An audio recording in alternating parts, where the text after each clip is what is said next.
to another episode of Storytime with me, Pear. And me, Pear's best friend. Whatever, dude. He doesn't deny it. This is progress, people. Today's story is the classic tale of Cinderella. This is the one where she pricks her finger on a spinning wheel, right? No. The one where she eats the poison apple? No. Where she has super long hair? Not even close. Huh. Well, I guess I'll be doing more listening than usual this episode. Finally! Cinderella was a poor young lady who lived with her evil stepmother and evil stepsisters. Oh, it's coming back to me. The stepsisters were snakes, right? No! Dude, I don't know what story you're thinking of, but it's not this one. No, snakes? Really? Nah, I'm sorry. Anyway, while her evil stepmother and evil stepsisters did whatever they pleased, Cinderella spent all day doing manual labor. Hard manual labor. Jackhammering, ice road trucking, strap mining. No! Cinderella even did shifts as a wrecking ball. Stop! Didn't let me finish. I know very well what you were about to do, Orange. Nuh-uh. Uh-huh. You were about to sing the Miley song.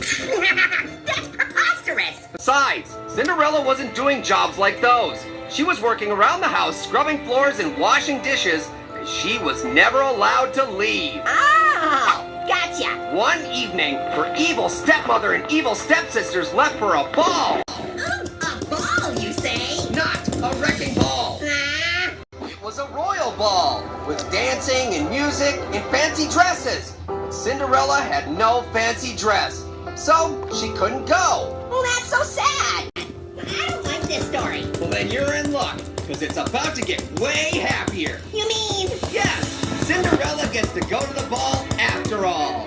Her fairy godmother makes her wish come true. She transforms all the junk in Cinderella's life into fancy, awesome princess stuff. Oh. What? Is that not what you had in mind? I mean, my idea had more Miley Cyrus in it, but yours seems pretty happy too, I guess. Go on. Yeah, I will. Thanks. So Cinderella had all these awesome things. A beautiful dress, pumpkin carriage, glass slippers. Glass slippers? That sounds dangerous and inconvenient. Well, they weren't. They were awesome.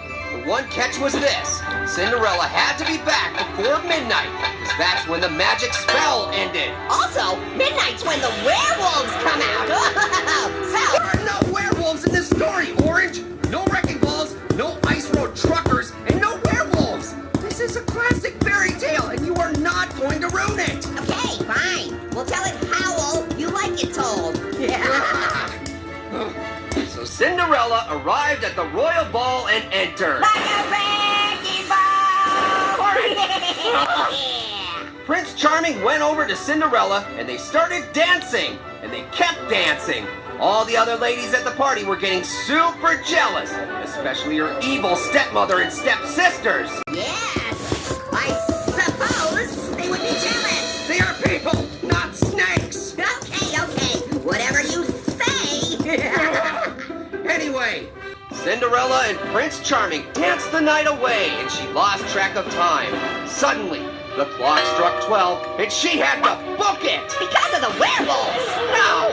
Because her fancy stuff started to change back to normal. And as she raced down the front steps of the castle, she lost her glass slipper. Which, of course, disappeared because all of her other fancy magic stuff was disappearing too. Actually, no. The slipper didn't disappear. It stayed there, permanently. Why? Wow, good point. I actually don't know. It's just that if the fairy godmother can make permanent stuff, why not let Cinderella keep everything? Yeah, that's a plot hole. There's no good reason it stayed. This fairy godmother seems mean. Are you sure she wasn't her fairy stepmother in disguise? Dude, I can't explain the slipper, okay? I don't know. Then I get to finish the story. Bring in the werewolf wrecking ball. Orange! Woohoo! Best ending ever! I came in werewolf wrecking balls. Yeah! I give up.